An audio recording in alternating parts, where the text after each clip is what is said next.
Caimin yang halunya kebangetan. Berharap menang di Jawa Timur, tapi deket-deket sama residivis Rizik Syihab.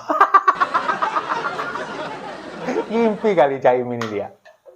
Memang beberapa hari yang lalu, ini keluar statement dari Caimin yang mengatakan bahwa dia meyakini akan memenangkan Pilpres di 2024 melawan Prabowo Subianto. Modalnya apa? Modalnya hasil survei. Surveinya ini survei internal lagi.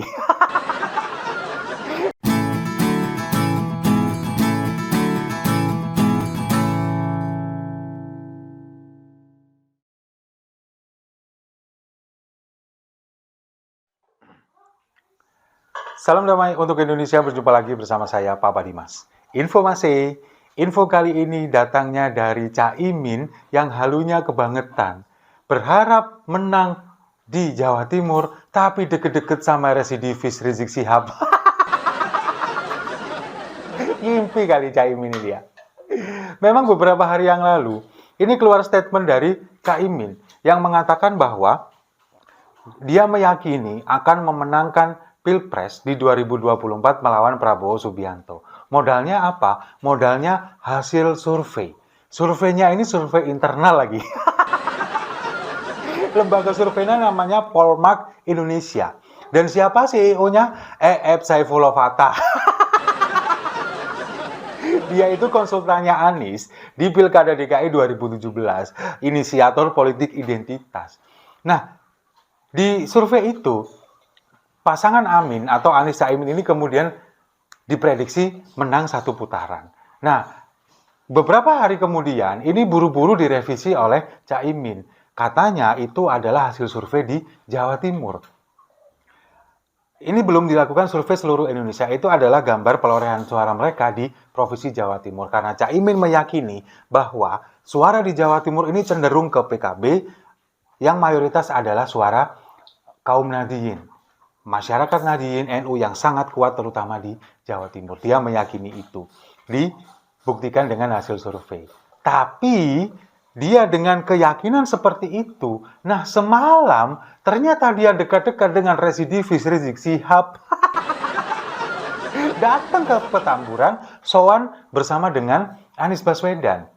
Meskipun ini dalam rangka menghadiri pernikahan putri kelima dari Rizik Syihab di Petamburan. Memang kan kalau beberapa kali Rizik Syihab ini menggelar pernikahan putrinya ini bertepatan dengan Maulid Nabi. Di sana kemudian juga diselenggarakan acara pengajian, lalu ada ceramah agama juga di sana. Dan ini kan juga yang dulu sempat membuat dia akhirnya masuk penjara gara-gara pelanggaran prokes. Ketika waktu COVID, kemudian menyelenggarakan pernikahan putrinya, Maulid Nabi, kemudian difasilitasi oleh Anies Baswedan. Itu yang membuat dia melanggar prokes dan akhirnya masuk penjara. Nah, sekarang di Maulid Nabi tahun ini juga sama. Dia menggelar pernikahan putrinya, kemudian juga mengundang Anies Baswedan dan Caimin.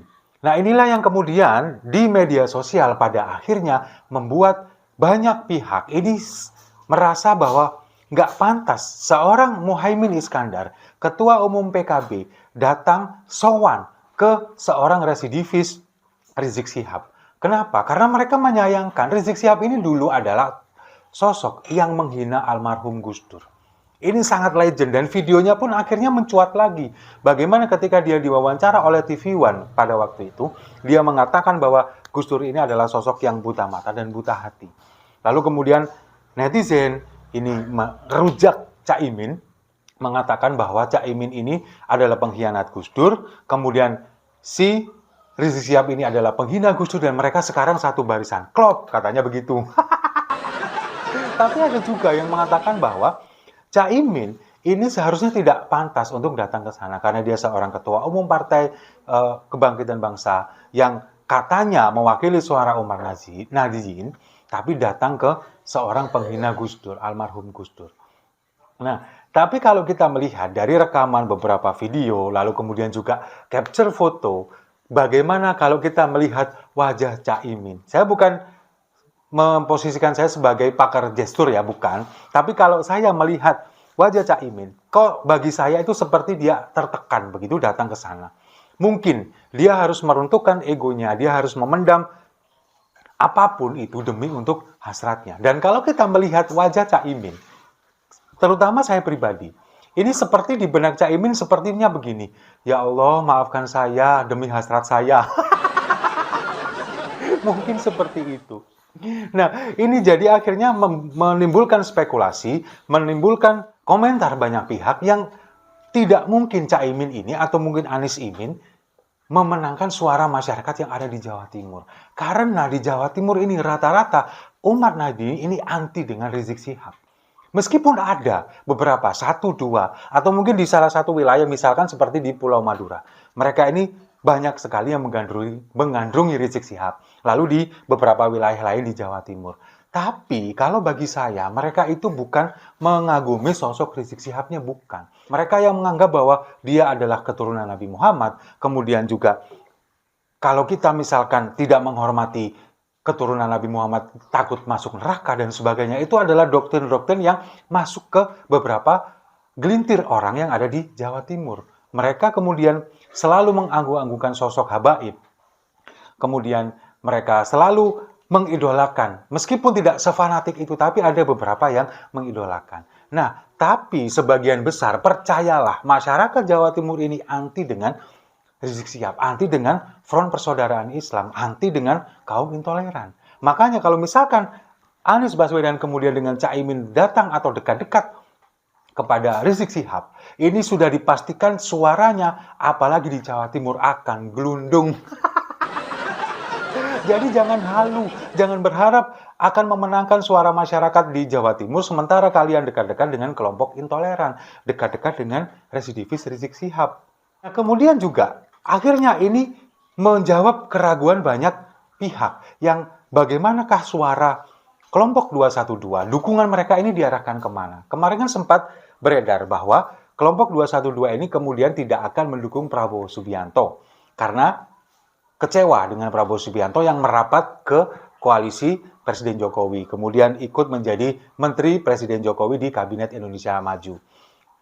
Kemudian, ketika masyarakat ini berspekulasi kemanakah arah dukungan 212, ternyata sekarang sudah terjawab.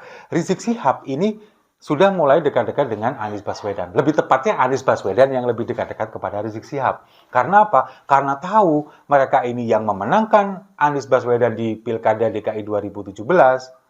Lalu Anies tidak mau kehilangan suara dari mereka, makanya merapat ke sana.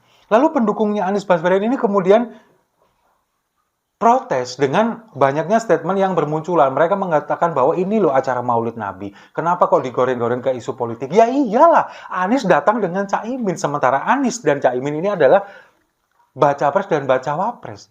Nggak mungkin ini bisa dipisahkan dari gorengan politik. Apalagi yang didatangi oleh Rizik Syihab. Yang katanya ulama besar, padahal sebetulnya dia ini adalah tokoh yang ingin menunggangi politik. Demi kepentingannya, demi kepentingan kelompok mereka. Nah sekarang, ketika mungkin nanti Caimin dan juga Anies Baswedan bisa lolos mendaftarkan diri sebagai capres dan cawapres, kemungkinan suara kelompok-kelompok 212, intoleran dan sebagainya ini mereka akan ada di barisan Anies Baswedan. Kemudian, kalau misalkan mereka gagal di putaran pertama, kemungkinan suara mereka ini akan ikut gerbongnya Prabowo Subianto di putaran kedua. Seolah-olah kan seperti itu. Tapi saya juga meyakini akan seperti itu. Jadi, spekulasi yang beranggapan bahwa Caimin ini membawa gerbong kosong, ini memang nyata adanya. Apalagi ditambah dengan kondisi yang seperti ini. Sekarang lebih merapat kepada Rizik Syihab, kemudian datang ke Petamburan, istilahnya sowan kepada Rizik Syihab. Ini otomatis semakin meyakinkan bahwa Caimin ini nggak ada punya suara di Jawa Timur. Nah, apakah ini kemudian blunder bagi seorang Surya Paloh yang memilih Caimin? Kita juga enggak tahu. Yang jelas, suara Anies dan Caimin di Jawa Timur tidak akan seheboh yang dikatakan oleh Caimin, apalagi hasil survei dari Polmark Indonesia. Jadi gimana? Masyarakat Jawa Timur masih mau mendukung Caimin? Kalau saya sih enggak. Setuju ya? Kalau setuju, mari kita minum kopinya sama-sama untuk suara Caimin di Jawa Timur yang nyungsep.